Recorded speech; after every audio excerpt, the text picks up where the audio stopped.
Okay, I think it's live. It's live, and you are listening to Transparency and Merit. Today, we're going to talk about information and panic. How much information is too much information? And we're going to get into it a little bit. What do you got, Brian? Well, I was gonna. For me, I just wanted to copy and paste real quick. You know what, Joe? I was thinking a lot of times when people have information, they panic, and they don't necessarily look at historical patterns. They just react. I mean, it seems like the information about this pandemic, people have panicked, and whether it's true or real, and they're actually censoring information that perhaps contradicts what the narrative is. I don't even really know what the narrative is because it continues to change. But one of the things that I thought of comes to mind is the Great Depression of the 1930s. We had several before the Great Depression. I mean, before that Great Depression of the 1930s, we had several depressions before that. And I think, and I could be absolutely wrong on this, but because, people weren't as aware, they didn't react, and it didn't cause mass panic. Whereas the Depression of the 1930s, we were in somewhat of an information age with radio, movies, and newspapers. I think were becoming even wider spread, and so people began to talk, and the knowledge that we were in a depression, because I think depressions before, there wasn't as much knowledge, and people were even more rural than they were in the 1930s. So people just began to really start to panic when they heard this is not a recession anymore, this is a depression. And it spiraled from there because all of the remedy, and they wanted the government to do something, and all of the remedies tended to make things kind of worse, and things spiraled out of control. It seems like that's what we're doing with both this George Floyd incident and this recent pandemic, that people are hearing information and they're basically responding, and they're and a lot of them are very almost militant about the way things should be done, and there's no nuanced kind of thing. There's no debate on the issue. It's one is just wear a mask. Well, to get back to this echo. I don't know if you could turn down your mic a little bit, but when I think about this, I had a class a couple years back, and I remember the teacher. It was a continuing education course, and the instructor made sure to say, everybody get your iPhones out. And it just kind of dawned on me that, not even get your cell phone out, it was very specific, get your iPhone out. And most people had iPhones, I just noticed, and it wasn't a big deal, but it just got me thinking just how everybody now in their is so connected to their iPhone or their cell phone, and it's just all of this landslide of information has been nothing but a separation of man from nature. If you want, and all of this information, none of it has any use. it's all very useless information. Like, if you want information, here's some information for you. A horse has 4 legs, and a cow has 4 stomachs. There's your information. Now, that information, it doesn't help you understand about a horse, or won't help you walk a horse, or to understand cows and their nature. It's just more information. It seems like all of this information we get is very useless, and it's coming at us with so much vigor, and it's heated from every angle. And so you're getting all these you lay on top of that, these kind of like division tactics and whatever. But it just seems like all of this information, it's not helping us get any closer to understanding the people we're trying to argue with. And so then you combine that with things like shutting down the conversation, and it just makes people super frustrated, right? You just have this kind of ongoing level of despair. And it's just something to think about, that none of it's really helping. It's just kind of adding more and more facts to the story. And who has time to verify all these facts, but supposed facts. I don't know. What do you think? You know what, Joe? I'll tell you something. I personally have never been more angry at my news media and the powers that be than I've been at this particular moment. I feel very, marginalized, and,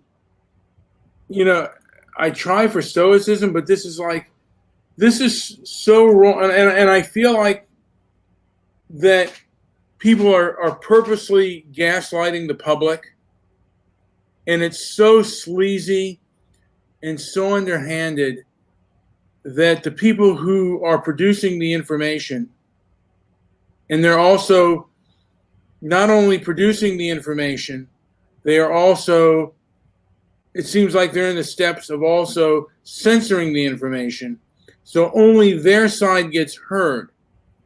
So it, to me, says to a degree that they are afraid of scrutiny.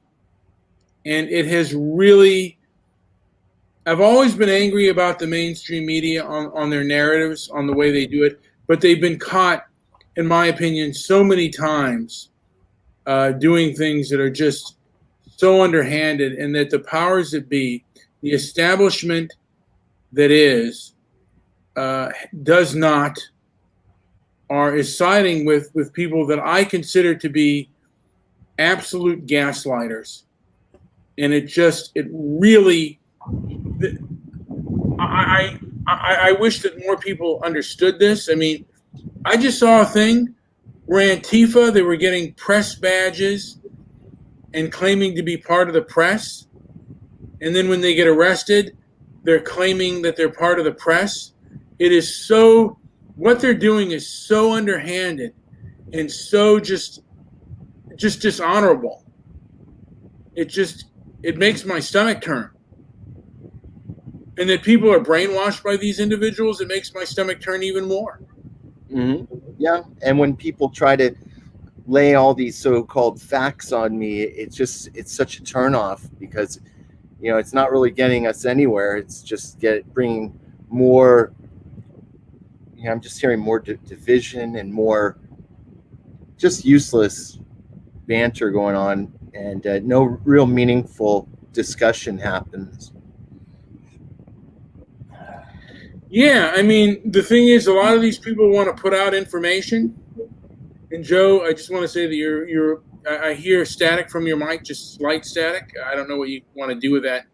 Oh, is that better? It's better now. Oh yeah, there we go. But I wanted to add that it just seems like the people that are putting out information, particularly the the people that are putting out information that they want to believe and this or that, they come to a degree with a kind of moral superiority, and it's like a religion to them that you cannot. And if you try to discuss, and you can't have a rational discussion. It's either agree with me or go the hell away.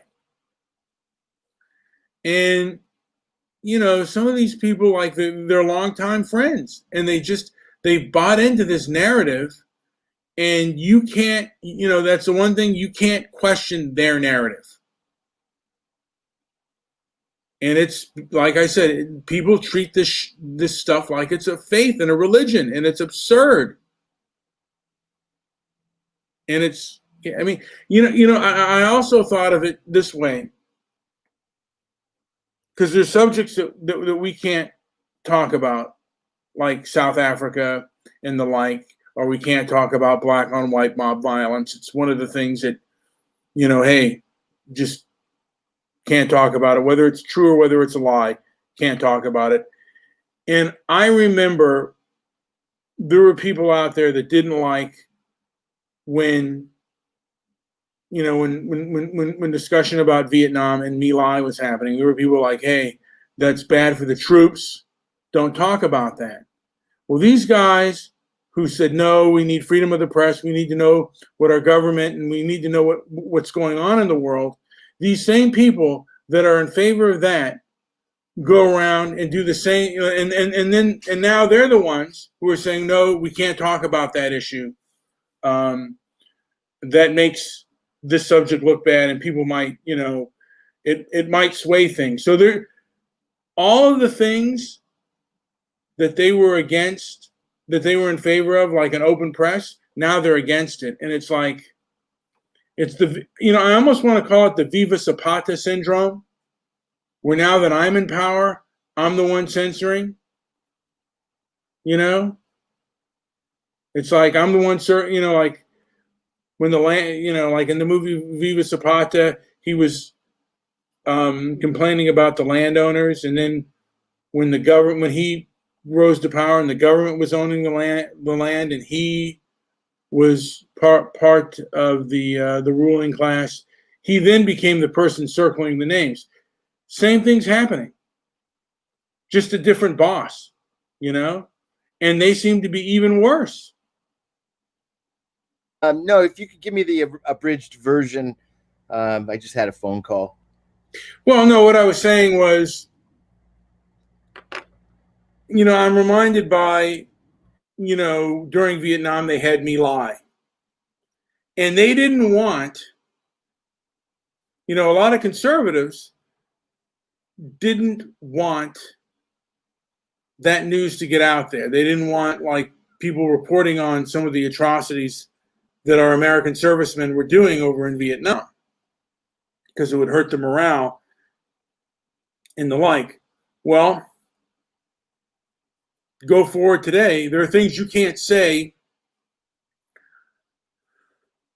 Our posts, people don't want you to say those things because and this is the left now doing it, because it makes their side look bad. And they're doing this to a degree, just because it's a different cause. They're now censoring things that make their side look bad. So they're doing the same things that the right used to do, or that the right tried to do. And actually the left is succeeding more than the right, because they are censoring things. They're flexing their media muscles.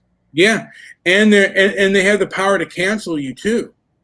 I mean, they have the power to economically blacklist you, which was something that the conservatives did do during the 1950s, during the blacklist era. I do believe that the left may have wanted to do that too beforehand. I've heard that. But they're doing all of the things that the right did to the left, they're now doing to the right. And it's kind of a monkey see, monkey do. And they're doing it even worse. And they're telling, they're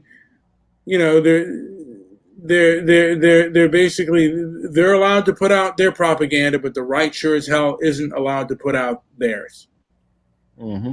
And it's just we don't live in a free society, and they don't want to have these conversations. No, and the closer you get to the truth of the matter, it gets even more tricky, and it's that much more censored. Absolutely. And what can you do? I mean, like I said, there are subjects that you and I believe that if we talked about them publicly, we would be absolutely censored. Well, yeah, absolutely. Israel is one of them. Yeah. Yeah. And you and I, yeah, I mean, and yeah, and you and I may even have different views on Israel, but like, yeah, if you say something, and South Africa is another. Mm-hmm. Street and crime is another. I mean, there are plenty of things that you cannot say publicly that can get you absolutely censored and absolutely taken out, and that's kind of unfortunate. And we'd like the conversation to get going here with people who fall upon this video. Make sure you go into the comments and leave us your 2 cents, and make sure that you try to reach out to us. We'll have you on the show if you want to be on the show. And the question I have is, and I'll continue to ask this one: has the censorship, has the information age, to a large degree, turned into the age of censorship? And I think we'll end it there, unless you have anything else to add, Joe. No. Let's boogie. This has been Transparency and Merit. Subscribe. Yeah, Joe said subscribe. He came in and leave comments. Yeah, and leave comments. Absolutely. It's the best way. All right. And why don't you finish up here? I'm trying to get this. You're breaking up on me, Joe. You're breaking up on me a little bit, but the show did go well. We had a few technical